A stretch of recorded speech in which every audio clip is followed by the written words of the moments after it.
My name is Deborah, and I've been an executive career coach for the last 10 years. I own Rodas Coaching, and I am extremely passionate about what I do for a living. I wake up every day with my clients on my mind, thinking, how am I going to be able to help them to achieve their goals? Part of what sets me apart as an executive career coach is that I take in each individual client and we actually develop their own program for how we're going to go about getting them to the goal of moving into that new role or getting promoted. Each individual is different, and every individual brings different things. And so it's my job and our job to really peel that away and build the career coaching plan that suits each individual. Many of the people that I work with have been in a career for 10, 15, 20 years.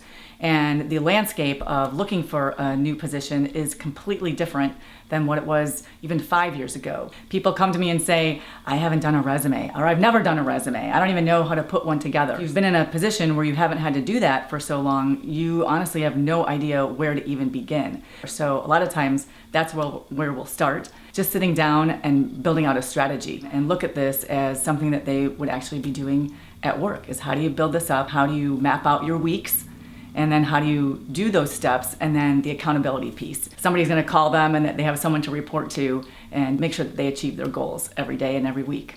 One of the other things about executives is that if they've been in a role for, say, 10, 15, 20 years, oftentimes they have not had an interview.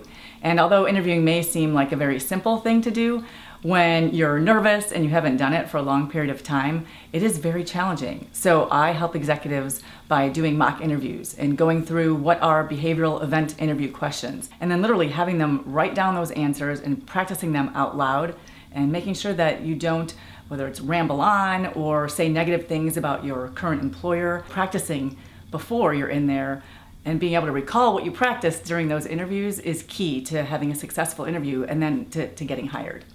If you're an executive and you're doing things on a daily basis where you're leading teams of people, you're leading projects, those exact steps are the steps that you need to take in your job search. And using those same tools that you use in your corporation is crucial to making sure that your job search is successful, just as you would document and follow up and create different strategies in your leadership role at your company. Same thing for your job search. You're going to make sure that you are building a weekly strategy. So all those leadership skills that you have and that you've learned in your executive position, transfer them into your role as a job searcher to make sure that you exceed your expectations and meet your goal of landing that new position.